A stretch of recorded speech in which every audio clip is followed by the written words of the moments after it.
Selamat malam, saudara-saudari dalam Yesus Kristus. Selamat bertemu kembali dalam renungan malam. Ye shall receive power, atau engkau akan menerima kuasa, oleh Ellen G. White, tanggal 2 September 2025. Mari kita berdoa. Bapa kami yang di sorga, Allah pencipta langit dan bumi, laut beserta segala isinya, satu-satunya Allah yang benar, yang kami sembah selalu melalui anak-Mu Yesus Kristus. Pada malam ini, kami bersyukur dan berterima kasih oleh sebab penyertaan dan perlindungan Bapa bagi kami dalam setiap aktivitas dan pekerjaan kami. Mohon karuniakan Roh Yesus Kristus dalam hati kami, sehingga dapat mengerti firman-Mu dan menghidupkannya dalam kehidupan kami sehari-hari. Besertalah dengan kami sepanjang malam ini, ya Bapa. Kami persembahkan doa ini di dalam nama Yesus yang adalah Tuhan dan Juru Selamat kami. Amin. Renungan malam ini akan dibacakan oleh Ibu Dorcas Simbolon. Kepada Ibu Dorcas, kami persilahkan. Selamat sore saudara-saudara di dalam Kristus. Mesbah petang kita pada sore hari ini dengan judul Nuh 2 September 2025. Lalu berfirmanlah Tuhan kepada Nuh, masuklah ke dalam bahtera itu, engkau dan seisi rumahmu, sebab engkaulah yang kulihat benar di hadapanku di antara orang zaman ini. Kejadian 7 ayat 1. Pada zaman Nuh, kejahatan dunia menjadi begitu besar sehingga Allah tidak dapat lagi menahannya. Dan Dia berfirman, Aku akan menghapuskan manusia yang telah kuciptakan itu dari muka bumi. Kejadian 6 ayat 7.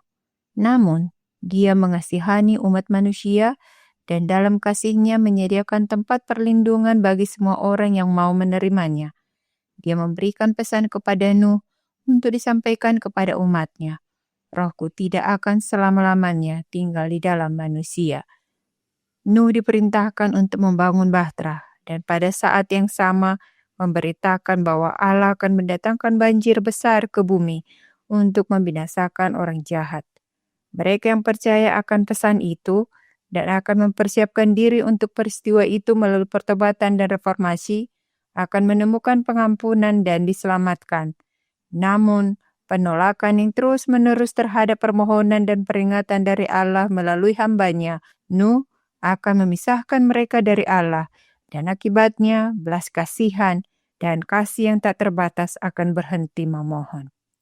Roh Allah terus berjuang bersama manusia yang memberontak hingga waktu yang ditentukan hampir berakhir. Ketika Nuh dan keluarganya memasuki bahtera dan tangan Allah menutup pintunya, belas kasihan telah turun dari tahta emas, tidak lagi menjadi perantara bagi orang berdosa yang bersalah. Semua orang pada generasi itu bukanlah penyembah berhala kafir dalam arti yang sesungguhnya. Banyak yang memiliki pengetahuan tentang Allah dan hukum-Nya, tetapi mereka tidak hanya menolak pesan dari pengkhotbah kebenaran yang setia itu sendiri, tetapi juga menggunakan semua pengaruh mereka untuk mencegah orang lain taat kepada Allah. Bagi setiap orang datanglah hari pencobaan dan kepercayaan. Generasi itu memiliki hari kesempatan dan hak istimewa mereka, sementara Nuh membunyikan peringatan akan datangnya kehancuran. Tetapi mereka menyerahkan pikiran mereka kepada kendali setan, bukan kepada Allah, dan Ia menipu mereka seperti yang dilakukannya terhadap orang tua pertama kita. Ia menempatkan kegelapan dan kepalsuan di hadapan mereka sebagai ganti terang dan kebenaran. dan mereka pun menerima kesesatan dan kebohongannya, karena hal itu dapat diterima oleh mereka dan selaras dengan kehidupan mereka yang rusak, sementara kebenaran yang seharusnya menyelamatkan mereka justru ditolak sebagai sebuah keyakinan yang keliru. Dari Signs of the Times 1 April 1886. Demikianlah firman Tuhan pada Mesbah Petang ini. Tuhan Yesus memberkati. Terima kasih atas penata layanan Ibu Dorcas. Tuhan Yesus memberkati.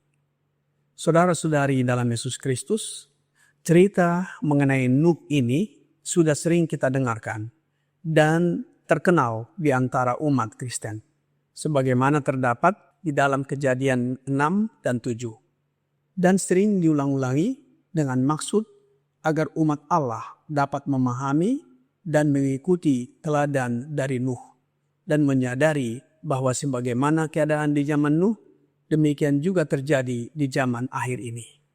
Yesus di dalam Matius 24 ayat 37 sampai 39 berkata, "Sebab sebagaimana halnya pada zaman Nuh, demikian pula halnya kelak pada kedatangan Anak Manusia. Sebab sebagaimana mereka pada zaman sebelum air bah itu makan dan minum, kawin dan mengawinkan, sampai kepada hari Nuh masuk ke dalam bahtera. Dan mereka tidak tahu akan sesuatu sebelum air bah itu datang dan melenyapkan mereka semua. Demikian pula lah halnya kelak pada kedatangan Anak Manusia." Perkataan Yesus ini diucapkan ketika murid-murid menanyakan keruntuhan bait Allah, tanda kedatangannya, serta tanda kesudahan dunia. Oleh sebab itu, pelajaran dalam renungan malam ini penting kita ingat dan ikuti dalam kehidupan kita sebagaimana perkataan Yesus, agar kita percaya apa yang dikatakan oleh Yesus ini, dan sebagaimana Yesus berjalan dengan Henokh di zaman dahulu kala, demikian juga Yesus yang sama berjalan bersama Nuh dan juga berjalan bersama kita pada akhir zaman ini. Nuh adalah cicit daripada Henokh. Nuh mengikuti apa yang dikatakan atau difirmankan oleh Allah.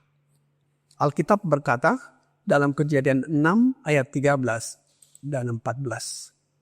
"Berfirmanlah Allah kepada Nuh, Aku telah mengutuskan untuk mengakhiri hidup segala makhluk, sebab bumi telah penuh dengan kekerasan oleh mereka. Jadi aku akan memusnahkan mereka bersama-sama dengan bumi. Buatlah bagimu sebuah bahtera dari kayu gofir. Bahtera itu harus kau buat berpetak-petak dan harus kau tutup dengan pakal dari luar dan dari dalam." Tentang ayat ini, Roh membuat di dalam The Signs of the Times, tanggal 1 April 1886, paragraf 3 berkata, "Pada zaman Nuh, kejahatan dunia menjadi begitu besar, sehingga Allah tidak dapat lagi menoleransinya. Dan ia berfirman, Aku akan membinasakan manusia yang telah kuciptakan itu dari muka bumi. Namun ia mengasihani umat manusia, dan dalam kasihnya menyediakan perlindungan bagi semua orang yang mau menerimanya. Ia memberikan pesan kepada Nuh untuk disampaikan kepada umatnya, Rohku tidak akan selama-lamanya tinggal di dalam manusia." Nuh diperintahkan untuk membangun bahtera, dan pada saat yang sama memberitakan bahwa Allah akan mendatangkan banjir besar ke bumi untuk membinasakan orang fasik. Mereka yang mau mempercayai pesan tersebut dan akan mempersiapkan diri untuk peristiwa itu melalui pertobatan dan perubahan hati akan menemukan pengampunan dan diselamatkan. Namun, apa respons dari orang-orang pada zaman itu? Di dalam tulisan yang sama, paragraf 5 berkata, "Ancaman Allah," kata mereka, "dimaksudkan untuk mengintimidasi dan tidak akan pernah terbukti. Kamu tidak perlu khawatir. Peristiwa seperti penghancuran dunia oleh Allah penciptanya dan hukuman atas makhluk ciptaannya tidak akan pernah terjadi. Tenanglah, jangan takut. Nuh itu gila. Dia adalah orang yang paling fanatik. Maka bangsa itu tidak merendahkan hati mereka di hadapan Allah, tetapi melanjutkan ketidaktaatan dan kejahatan mereka, seolah-olah Allah tidak berbicara kepada mereka melalui hambanya."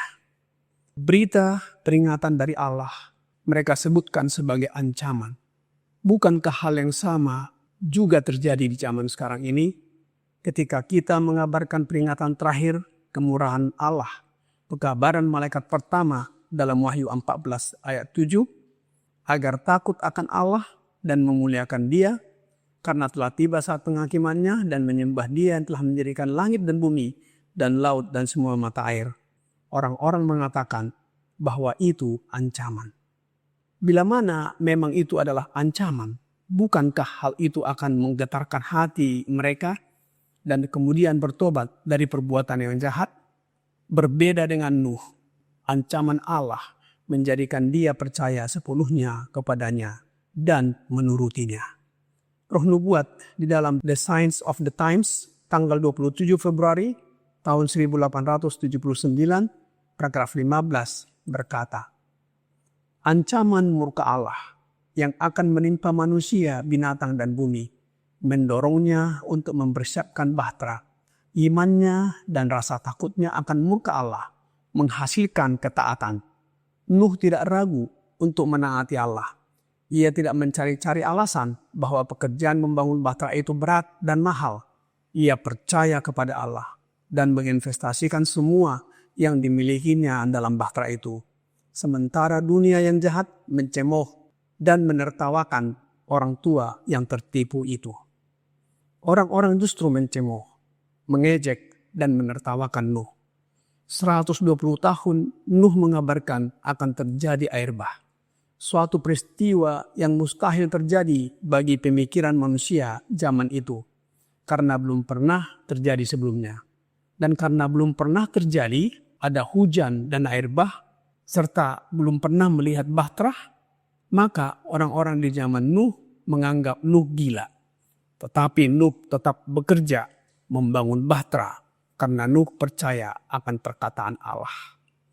Tibalah saatnya Allah memerintahkan kepada Nuh untuk memasuki bahtera sebagaimana ayat inti di dalam Kejadian 7 ayat 1. Lalu berfirmanlah Tuhan kepada Nuh, masuklah ke dalam bahtera itu, engkau dan seisi rumahmu, sebab engkaulah yang kulihat benar di hadapanku di antara orang zaman ini.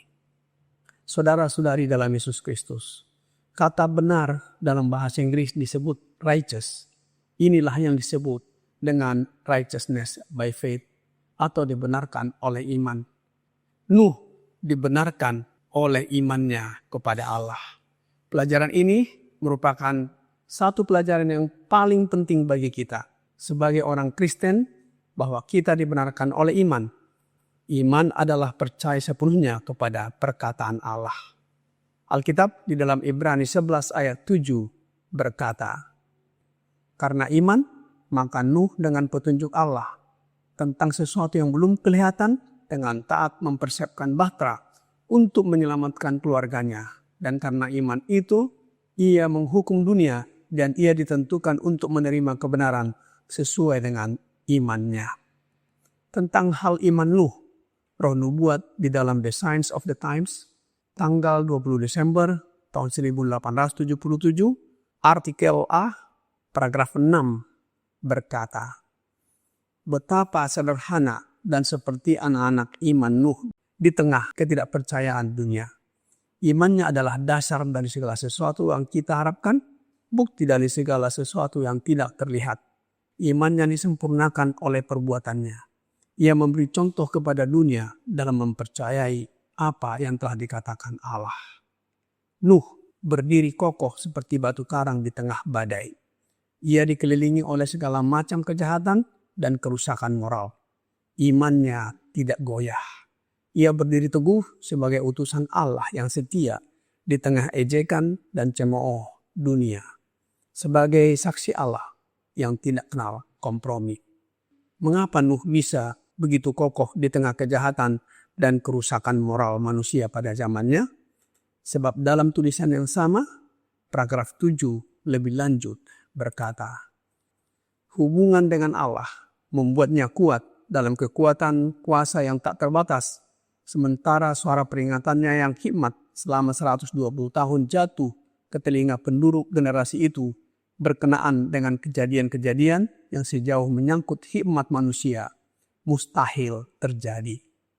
Hubungan Nuh dengan Allah membuat dia kuat untuk maju, bersedia dan mengabarkan amaran Allah meskipun dianggap gila. Ia berkhotbah, memperingatkan dan memohon kepada orang-orang, tetapi mereka tidak mau mengubah pikiran dan haluan mereka. Mereka membeli, menjual, menanam, membangun, menikah, dan dikawinkan, menikmati pesta dan kerakusan, serta merendahkan jiwa mereka, menunjukkan penghinaan terhadap pekabaran Nuh. Ucapan dan tindakan mereka menjadi semakin keji dan rusak seiring berakhirnya masa percobaan mereka. Seluruh dunia tampaknya menentang Nuh, tetapi ia memiliki kesaksian dari Allah. Engkau telah kulihat benar di hadapanku pada generasi ini. Inilah rahasia iman Nuh yang sejati. Hubungan yang erat dengan Allah melalui doa-doanya setiap hari. Teladan yang sama dapat menjadi bagian kita. Dan akhirnya Nuh beserta keluarganya selamat dari malapetaka air bah. Apakah saudara-saudari mau untuk diselamatkan ketika Yesus datang yang kedua kali? Marilah kita membangun hubungan yang erat dengan Allah setiap hari melalui doa dan belajar firman-Nya. Kiranya renungan malam ini membawa pembaharuan bagi kita. Tuhan Yesus memberkati. Mari kita berdoa. Bapa kami yang di sorga, kami bersyukur dan berterima kasih atas firman yang sudah kami dengarkan malam ini. Sebagaimana halnya pada zaman Nuh, demikian pula halnya kelak pada kedatangan Yesus Kristus yang kedua kali. Tolonglah kami agar senantiasa memiliki hubungan dengan Bapa setiap hari melalui doa-doa kami. Gerakkan hati kami agar rajin memberitakan pekabaran 3 malaikat kepada dunia ini. Mengabarkan mereka agar menyembah Bapa satu-satunya Allah yang benar, datang dan bertobat. Mohon karuniakan Roh Yesus Kristus tinggal dalam hati kami, membimbing dan menginsafkan kami akan dosa dan pelanggaran, serta karakter kami diubahkan menjadi sama dengan karakternya. Banyak dosa dan pelanggaran yang kami lakukan ya Bapa, ampuni kami. Kami persembahkan doa ini hanya melalui anak-Mu, Yesus Kristus yang adalah Tuhan dan Juru Selamat kami. Amin.